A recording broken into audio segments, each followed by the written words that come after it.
جناب موسیٰ نے بھی وہی نور پیش کیا تھا، محمد مصطفیٰ نے بھی وہی نور پیش کیا ہے۔ وہاں ظلمات کہا گیا، یہاں نور کہا گیا۔ نور ایک ہے، اللہ ولی الذین آمنوا یخرجہم من الظلمات الی النور۔ اللہ مومنوں کا ولی ہے، وہ ان کو ظلمتوں سے نکال کر روشنی کی طرف لے آتا ہے۔ اور کافروں کے جو اولیاء ہیں وہ یخرجون من النور الی الظلمات، وہ نور سے ظلمتوں کی طرف ان کو لے جاتے ہیں۔ اللہ اور دوسروں میں یہ فرق ہے، نور ایک ہے، حق ایک ہے، اور باطل کی ہزار قسمیں ہیں۔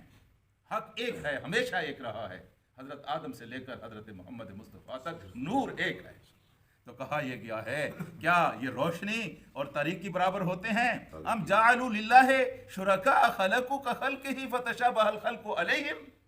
وہ انہوں نے اللہ کے ساتھ ایسے لوگوں کو شریک بنا رکھا ہے جو اللہ سے ملتی جلتی کوئی چیز پیدا کر لیں، چلو شک ہو جائے یار اس نے بھی آسمان پیدا کیا ہے، چھوٹا سا آسمان اس حضرت صاحب نے بھی پیدا کر دیا ہے، پھر تو شک ہو جائے۔ اللہ کی تخلیق کے سامنے تو یہ کچھ بھی پیدا نہیں کر رہا، یہ تو خود پیدا کیے گئے، پھر ان کو کس بات کا شک ہے؟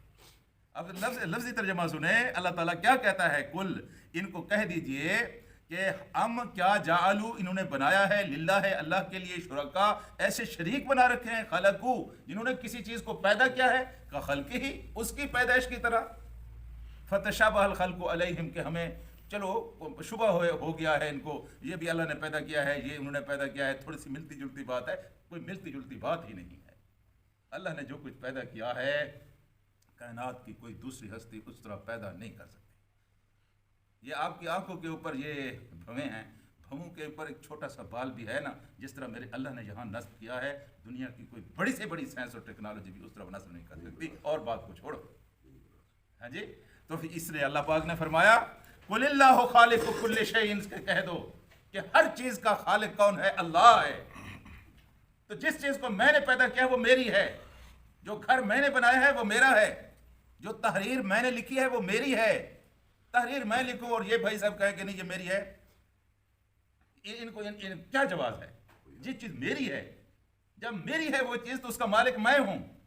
جو چیز میری ہے میرا حق بنتا ہے کہ اس کا حکم میرا چلے، جو چیز میری ہے میرا حق بنتا ہے کہ اس کے اوپر مرضی میری چلے۔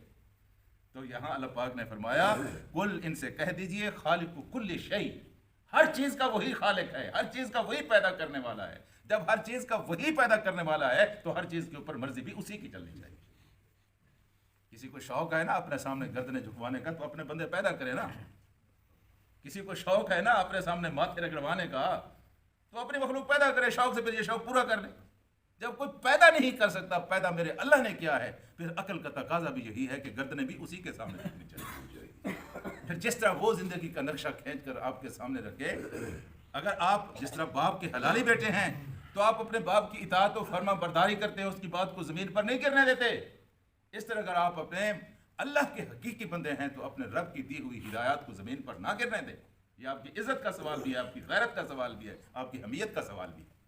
اس نے پیدا کیا ہے اور وہ ہر چیز کا پیدا کرنے، وَهُوَ الْوَاحِدُ الْقَهَّارُ، وہ ایک ہے، ایک واحد اور قہار، پھر وہ اپنی مرضی کو خود نافذ کرنے والا ہے۔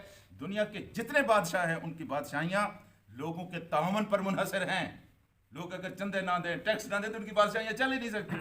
لوگ ان کی حفاظت نہ کریں تو ایک دن کے لیے یہ سڑکوں پر نہیں آ سکتے۔ اللہ تعالیٰ کو اس طرح کی کوئی کمزوری لاحق نہیں ہے کہ لوگ اس کو دیں گے تو اس کی خدائی چلے گی، لوگ اس کے تعاون کریں گے تو اس کی حفاظت نہیں۔ واحد القہار، وہ اپنے بل بوتے پر کھڑا ہوا ہے، اس کی طاقت اور قوت اتنی ہے کہ اس کو کسی کی محتاجی لاحق نہیں۔